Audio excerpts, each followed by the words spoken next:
investigations, alerts, breaking news. A local manhunt comes to an end. Why authorities zeroed in on the suspected East Side rapist. A Kern County Corrections facility to reopen its doors.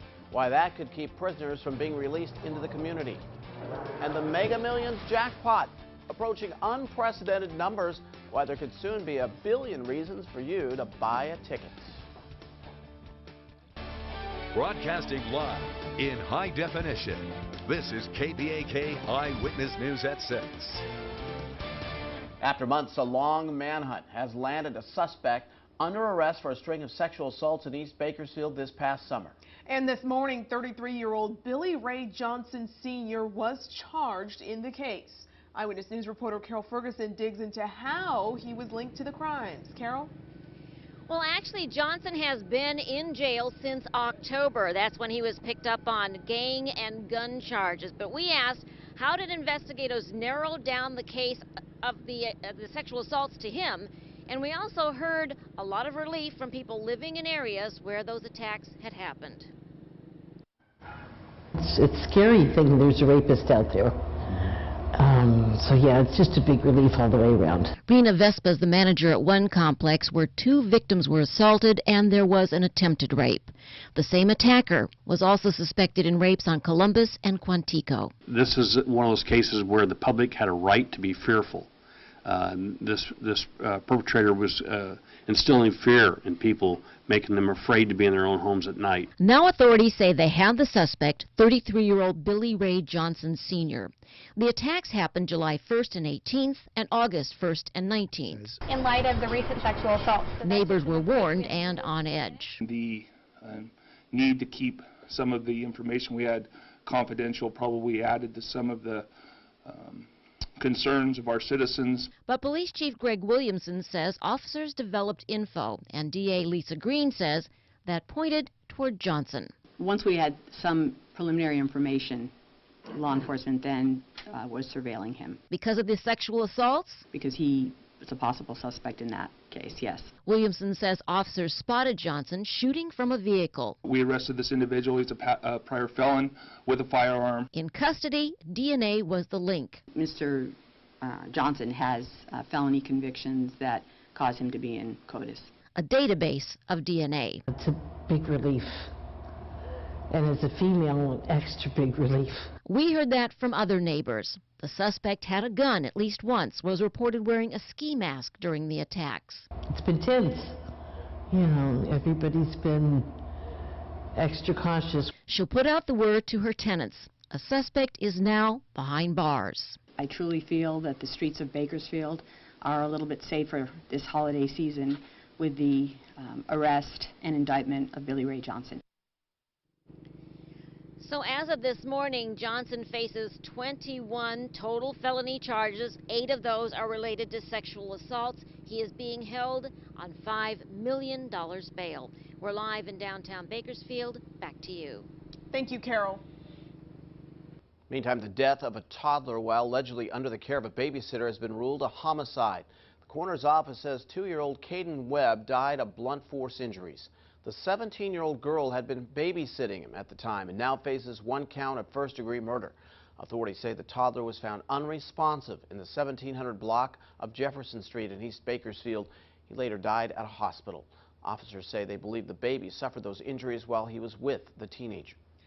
A shooting this morning at an East Bakersfield park now under investigation. The victim was found inside a pickup truck suffering from a gunshot wound to the head.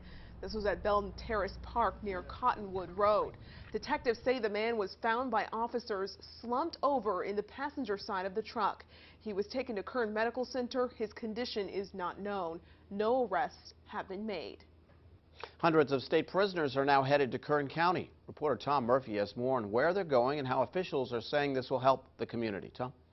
Kurt, the Shafter Community Correctional Facility reopened this week. In early January, a similar facility will open in Delano.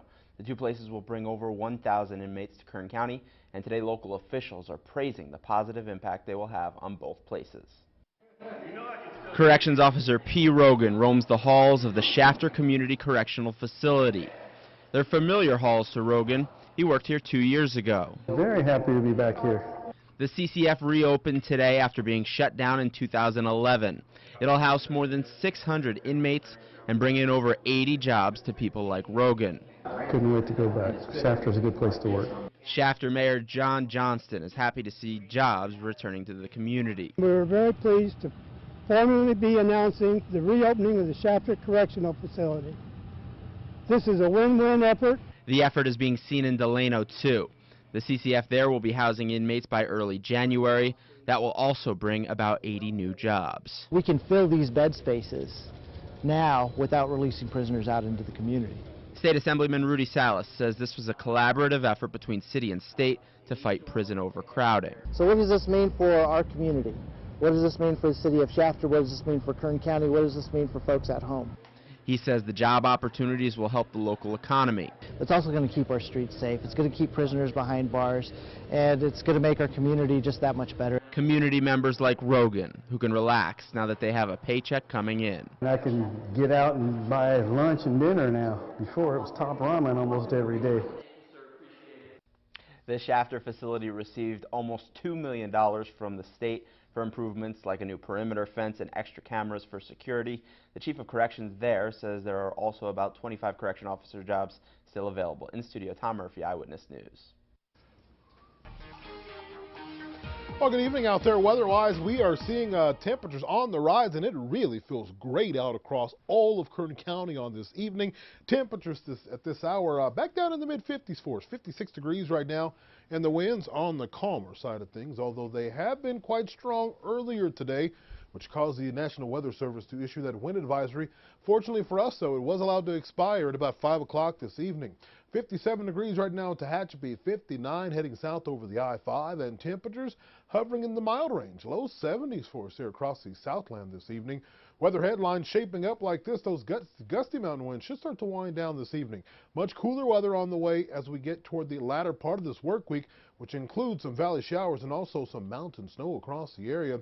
Temperatures by tomorrow morning down to 47 degrees on the valley floor, and our mountain communities will start the morning off there in the 40s. Stay tuned. I'll look at the full 10-day forecast. Coming up, back to you.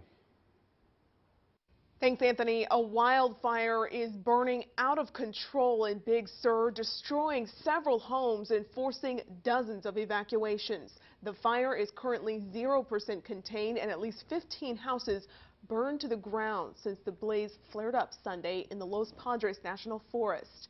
Some families are now left homeless, including one volunteer firefighter, as about 500 acres have been scorched so far.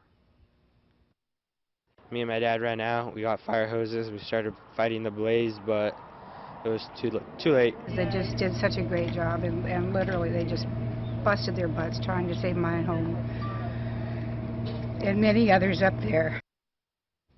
More than 600 firefighters are tackling the blaze in an effort to save homes around the area. Well, the Mega Millions Lotto jackpot is now at $636 million, the second highest in U.S. lottery history. And people are lining up to buy their tickets, hoping to defy the odds and come out the lucky winner. Eyewitness News reporter Jose Gaspar is live at the mobile station in Central Bakersfield with a look at your chances of winning. Jose? Well, I can tell you, Courtney, that the odds of winning tonight's Lotto Mega Millions is 1 in 259 million. But as you said, though, people are still lining up here at this convenience store on Brundage Avenue, flocking to buy tickets, hoping that they will be the ones to win the second highest amount of money in U.S. Lotto history. But to be honest, there are some things more likely to happen to you than winning tonight's Mega Millions. Now, for example, this from the Harvard School of Public Health. Your chances of dying from a bee sting are 1 in 6 million. Chances you will die from being struck by lightning, 1 in 3 million. And from the University of Maryland Medical Center, your chances of having conjoined twins, 1 in 200,000. From the Florida Museum of Natural History, based on U.S. beach injury stats in 2000s, your chance of drowning and other beach-related fatalities, 1 in 2 million. Chances of being attacked by a shark, 1 in 11 million. And from Eyewitness News guru, sports guru Greg Kerr, that is, the Lakers stand a better chance of winning the NBA title this year. Now, in order to win, players have to choose 6 numbers from 2 separate pools of numbers from 1 to 75 and 1 number from 1 to 15, or select Easy Pick. The winner takes away the jackpot by matching all 6 winning numbers in a drawing, and even people who acknowledge that there's just no way that they're going to win are buying tickets. And they're actually lining up here at the Mobile and everywhere else around town to keep those chances alive of winning, because as one person told me, you can't win if you don't play. Now, the drawing will be held at 8 o'clock tonight, 11 p.m. Eastern Time. Good luck to everybody. I got mines already. Reporting live in Central Bakersfield, Jose Gaspar. Now back to you in the studio.